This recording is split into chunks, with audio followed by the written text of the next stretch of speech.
Hello, welcome to this session. My name is Nick Breeze, and I'm joined by, well, we're waiting for Karen Silverwood-Cope, who's the Climate Director for Brazil at the World Resources Institute.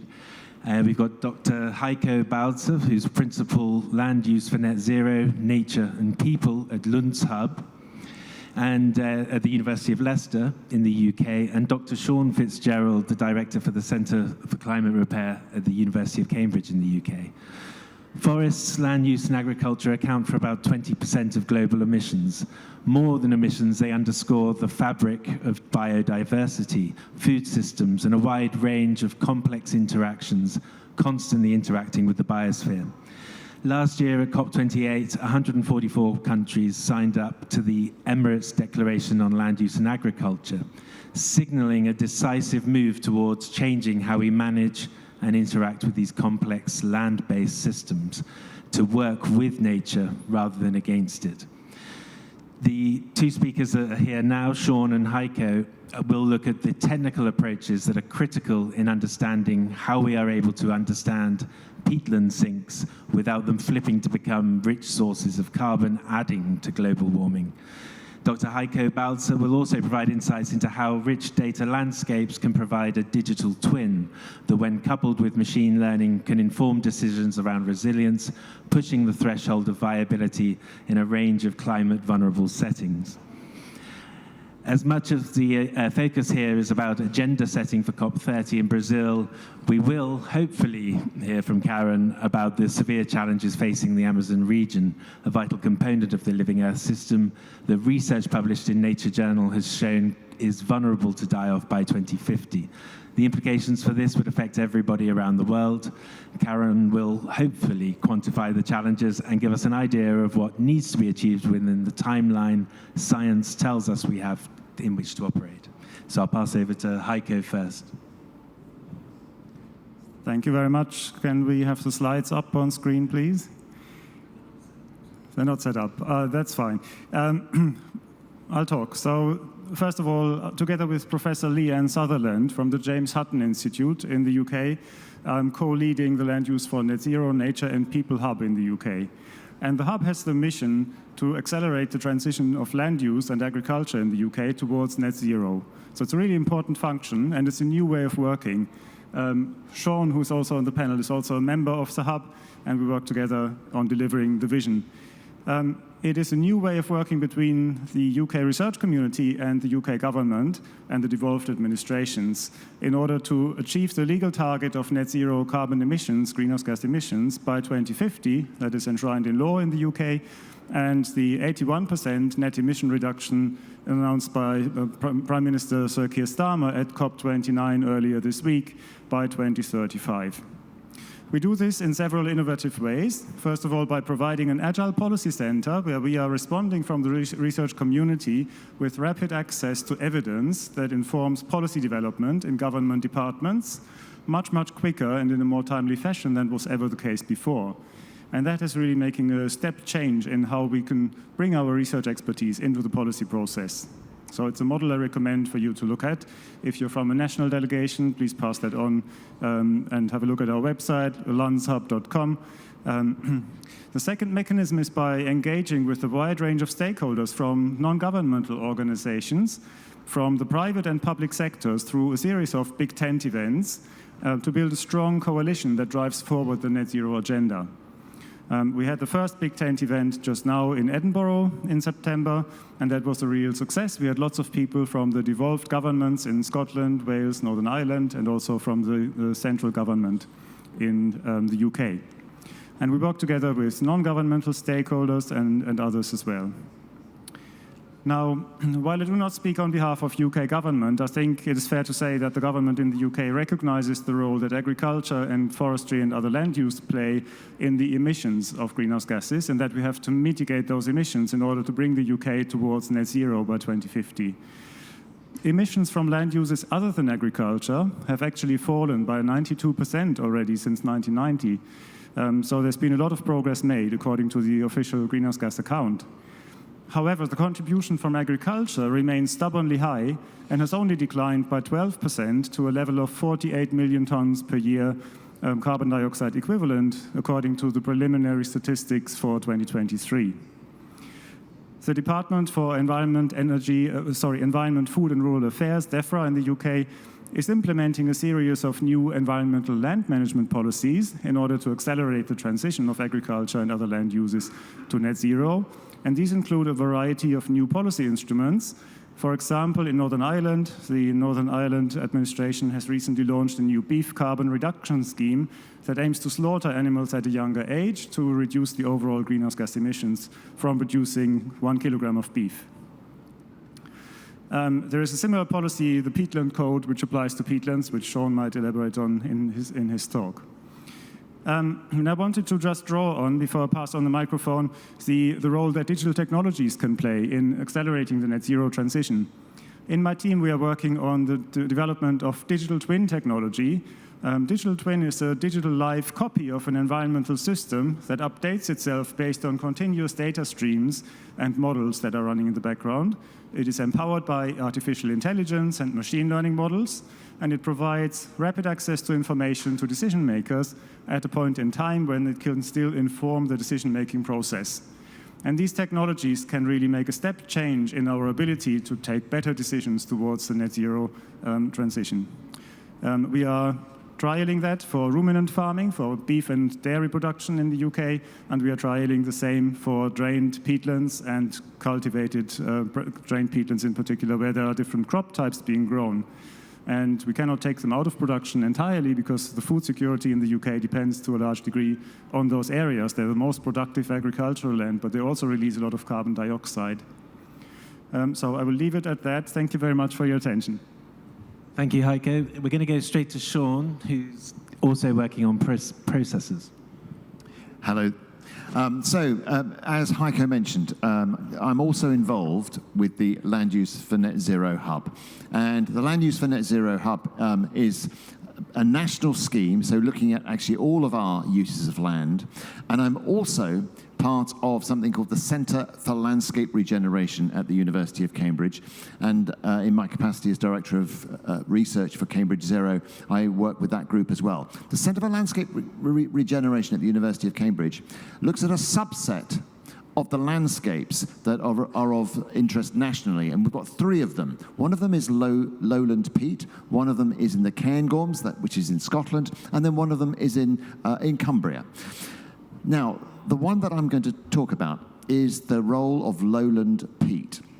Now, lowland peat is an incredible environment for growing actually a large part of the UK's food. So, a large part of our salads, for example, come from where I live in Cambridgeshire, lowland peat. And one of the challenges with this is that we've drained the peatland in order to provide a very fertile soil. But by draining the peatland, what we've then also done is we've exposed that peat to the air, and it then naturally oxidizes. And as a result of the draining of the peatland, we then have oxidation of peat then for releasing carbon dioxide. But conversely, if you don't drain the peat and you allow actually get the water table to be really, really close to the surface, in fact, how about just on the surface, then we may have heard about all of the challenges in increased wetlands around the world, and actually you then get the release of methane from those environments. And therefore, there's a body of research which is looking from a scientific point of view to start with, which is looking at actually the trade-offs between the release of carbon dioxide through draining the peat and then the release of methane by actually having a water table that's particularly high. And we all know that methane is a very potent greenhouse gas. It's responsible for about 1/3 of warming to date, so it can't be ignored, even though much of the discussions are about carbon dioxide. And then one of the things that I find of scientific interest is that because carbon dioxide is a long-lived gas, and methane actually has a relatively short half-life, it's circa 10 years, depending on the timescale of interest over which you're looking at the impacts of climate change, it's the metric that we commonly use, the global warming potential, there is then a sort of a change in the optimum water table depth that you therefore might seek to achieve. So there was a paper published by some of the team at the University of Cambridge, which involves people from the Royal Society Protection of Birds, RSPB. And as a result of this tension between the release of carbon dioxide and release of methane, they observed that in fact it was about an 8-centimetre depth water table, which would then lead to basically the minimum impact on greenhouse gases over a 100-year timescale. But if you actually care about, for example, the impact on the climate over the next 50 years or even over the next 20 years, then the global warming potential of methane changes. Carbon dioxide does not. But therefore, actually, the actual optimum depth for your water table then will potentially change as a function of your timescale of interest. So that's from the scientific point of view. But by draining the soil and only having, for example, 8 centimetres of water table available, you then increase the risks, for example, to flooding. And therefore, Heiko's already referenced the fact that we need to talk about and need to think very hard about food security, but we also have the economics of our farmers and the communities and what the flooding events actually therefore mean. And therefore, we need to look at this holistically about how we're going to go and manage these lands and for whom and who benefits. Because we need to weave in the socioeconomic and in particular the economic aspects for the whole of the community and therefore arrive at strategies. And it may well be that we're going to look at different strategies of water table depth management at different times of the year, not just thinking about the carbon dioxide and methane tension, but also the overall economic aspects. And therefore, we need to think pretty seriously about things like insurance, because if you're going to have insurance against flooding events, it's effectively a form of climate finance that we need to be bringing into these discussions. So there are lots of really, really sort of thought-provoking tensions between economics as well as the climate that actually are even in places like the United Kingdom, and it's still a topic of further research. So I look forward to some questions. Thank you. Thank you very much, Sean. We're going to go now to the sort of macro level, the sort of iconic Amazon region, and Karen's going to give us a sort of overview of the challenges being faced, and I'm sure we're going to hear a lot more in the run-up to COP30 as well, so please, Karen. Hi, well, I'm Karen. I'm the WRI Brazil Climate Director, and WRI is a research institute across the globe. It's present in 12 countries and does research on people, climate, and nature issues. And, well, we do have great science presented here today, and we do have the challenge on how to actually scale up and accelerate the pace of solutions. And you know, Brazil's profile of emissions of carbon is different from the rest of the world. In Brazil, over 50% of carbon emissions is associated with deforestation. And deforestation is actually a result of illegality and crime, and it's causing all sorts of damages and consequences to society, to the economy. And what we have now, as you may have seen during COP29, is Brazil presenting its policy responses to it through our National Determined Contribution, the NDC, which was presented just 2 days ago. And the NDC brings a solution to combating deforestation and reducing carbon emissions, which is all about where we are, COP29. Most of the issues are associated with combating deforestation and also promoting restoration. And with that, we would be able to reduce with zero deforestation by 2030, and that's Brazil's promises, and promoting over 12 million hectares of restoration by 2035, we'll be actually reducing emissions and achieving our goal of being mitigating 67% by 2035. But well, we've done a research that is called the New Economy of the Amazon, and the upside of it is that if you actually conserve the forests and you actually promote the economy of restoration, you can benefit of having more jobs. And what we found in a positive scenario is that by 2050, we would have 800,000 jobs created associated with the economy of restoration and bioeconomy.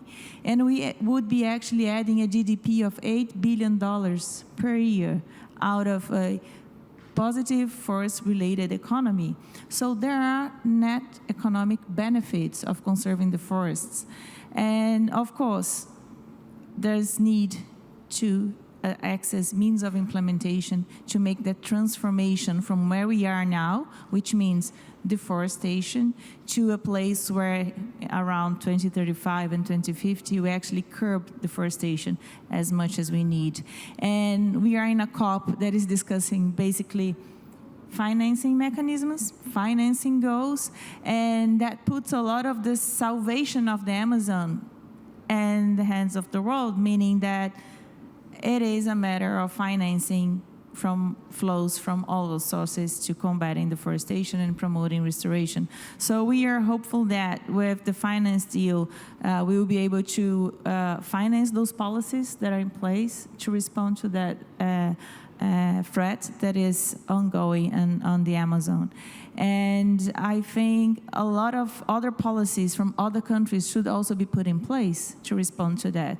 And we know that trade-related policies, consumption policies, and all the global chain that is associated with the forest degradation and deforestation should be reviewed and taken forward for all of the countries, apart from the UNFCCC systems, to actually preserve and conserve the Amazon. And yes, Brazil is very excited to host COP30 there. It's a COP at the Amazon. So most of you that perhaps will be there, hopefully yes, we will have the experience of being in the Amazon and seeing what it's like to get the livelihoods and the urban problems that are related of the Amazon region, and how we can actually transform our lives with having a positive relationship with nature and with the forests and development. Thank you. And I'd like to ask each person a question, and then if there's time for a question from the audience. So I'll start with Heiko. You talked about the sort of the data, the digital twin. How much data feed-in points do you need? How much sensors do you need? And is there a sort of scaling limit on this, or can you keep going? Thank you. That's a very good question, Nick. So what we currently do in the digital twin, we are feeding in satellite images from 2 different satellite missions. One of them is the European mission, Sentinel-2. That's a constellation of several satellites, and an operational mission that's going to be continued. And the second one is Landsat in the US. And we train those satellite images through a machine learning model based on eddy covariance flux tower data. So that's an instrument you place in the field, and that measures the carbon dioxide flowing from the land, from the soil, from the vegetation up into the atmosphere and back. So that gives you the net carbon dioxide flux between the land and the atmosphere. Based on all this, we can then train the model, and we have a physics model that is based on the UK land surface model, JOULES, which is the community land surface model. And we are using the variant that has a crop representation in it, so we can actually model the impact of growing different crops on the same type of soil. And there's a lot more information on all this on your website, which is worth accessing as well. But Sean, everything you talked about with the peat bogs, I was down in southern Portugal and looking at estates down there with the regenerative work they're doing. And the key accelerator was knowledge sharing between people actually doing all this work. Have you any experience within this research of how you get it out there, how you get more people involved and engaged? Oh, that's a key question. So one of the key hallmarks, really, of the way that research is being done at the Centre for Landscape Regeneration is actually using the data and including farmers, and not just the farmers, but the infrastructures and structures that they've got for coordinating their efforts. So buying groups, the soil associations and things like this. And it's so important. And it's not just because, that's the way to go and access the farmers. No, the farmers have got a lot to teach us too. So it's very much a two-way process about furthering knowledge. There are inherent bodies of knowledge from the local community about what things can work, what things don't, actually a real appreciation of how you go and manage risks, as well as then weaving in some of the new scientific data from some of the sensors. So sensors, not censuses, but sensors. It's a really powerful way of doing science, and especially when we're looking looking at nature and our relationship with nature, and using people from all parts of society who have got knowledge bases. And you can extend this even further, Nick, by looking at other areas, not just in Cambridgeshire, but indigenous groups, and the inherent knowledge that they have regarding management of land. There's a lot there that we need to include. It's not just to be respectful. No, they've got a lot of serious science behind that, which can actually inform the overall scientific community. Okay, and one question for Karen. You mentioned what people outside of the Amazon, people like us basically, what can we do to contribute? Because the Amazon is a globe of global importance, and you mentioned consumption.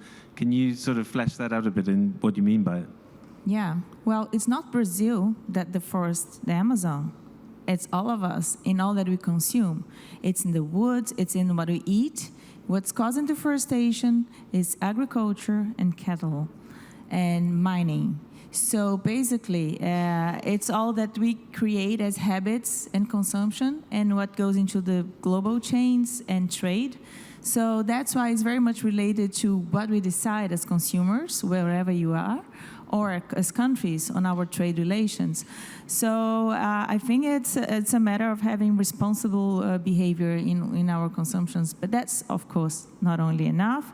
We need to have enforcement, we need to have policy, we need to have we need to make sure that everything is in place, even means of finance, to keep forests up and running. And we should create, in fact, an economy that benefits from standing trees. And that's the magic and the beauty of the new economy of the Amazon, is how you actually create a bioeconomy that keeps growth, brings development, brings social economic development, but yet keeps forests alive. Okay, and just very quickly, you mentioned policy. We're going to COP30. Amazon's going to be right there. What's the policy you're really looking to make this tight? It's not at a multilateral level. I think it's means of implementation. The policy is there, it's designed, but it's always lacking finance to it. It's very expensive to combat deforestation at this point. And we do to have an economic shift on all of those global trade chains. So it is about means of implementation and securing a new consumption pattern. Can I see if there's any questions? This lady here. My name is Cláudia. I am from Brazil. I would like to, this is a bit a side question, but I think it's important, is how much do you think that the change of the food systems will get into the official agenda of the COPs? Because up to now we have declarations, groups, but and you have also many international reports about this, about the need to change the food systems, for instance, in terms of producing cattle, meat, and etc., or too much use of fertilizers and so on. And my question is this: how do you view this possibility of this question becoming part of the official agenda of the COP? Does anyone have insight into food policies within the UNFCCC? Yeah, we have two ways of approaching that issue. Well, you have the negotiating track under UNFCCC, which does not track thematic issues. But we do have the action agenda, right? So at COP29, we currently have 14 items of action agenda. So the thing is, we still don't know what COP30 will bring up as action agenda items. Such now we have, for instance, health and climate, cities and climate. And what you're saying is that by COP30, we should have an action agenda item that discusses food systems and climate. And yes, I think there are many pledges in that sense, but we still don't know if the presidency of COP30 will take that on forward. However, many multilateral forums and coalitions are already discussing that matter of food and climate, and there is a lot of material and also action taking in all those coalitions, which I can after tell you more about it. Okay. Yep. Thank you. Yes, I'd like to add to that there are increasing moves in the research community and also in the policy domain now to think about decarbonizing entire supply chains. So not focusing on agriculture and land use alone, but actually thinking about why is there deforestation happening? It's probably because people are wanting to produce soybeans or beef or something else that is then being exported or consumed by people. And so we need to think about policies like the European deforestation regulation and how that is being implemented, that is seeking to ensure deforestation-free supply chains in all the produce that is being imported into the European single market. There are similar policies under consideration in the UK and possibly in other countries that I'm not aware of. But those are very interesting approaches that look at the whole food system as an integrated system from the production side to the consumption side. And I'm just going to add I think your question is really, really important. And the critical words were food system and not food. Because it can get quite difficult by telling people what they can and can't eat in terms of just the here and now. And we can do that through education, but by telling people that they can't eat certain things is a very, very difficult path to navigate politically. But on the food system side, you can then start influencing what actually does make sense for people to eat, maybe through pricing and things like that. So your question revealed quite a lot in terms of it is about the system and the decarbonisation and everything associated with that, which can then impact actually our diets. Are there any other questions?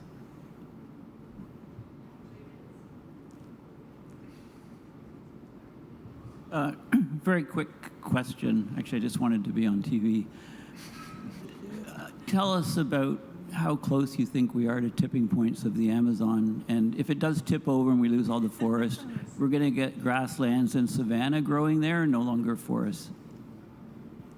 Well, it is a very important question. We are very close to the tipping point, and that's a major threat to the world because it's a disruption on the stability of the climate system across the globe.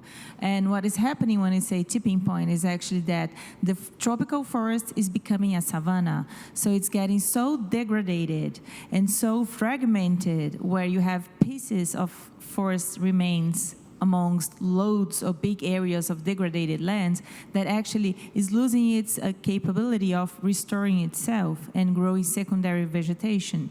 So that's what we call the tipping point of, in fact, making a tropical forest becoming a savanna.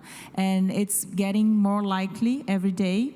And it doesn't matter how much actually forests we conserve at the moment if we don't mitigate carbon emissions, because now it's not only about local logging, it's also about the droughts and the dryness and the lack of water that is caused by emissions elsewhere, because it's a whole integrated system, right? So that's why we have to do it all at the same time. Curb deforestation, which is a locally led activity, but also emissions across the globe. Otherwise, the Amazon will not recover and we will lose tropical forests in the world forever. So we're always coming back to carbon emissions, cutting fossil fuels. Are there any other questions? 1 minute? Okay, well, I'll just say thank you then to the Institute for International Ecological Economics as part of the Facing Future series for letting us have this session. Thank you as well to the speakers who have been very, very insightful. Thank you.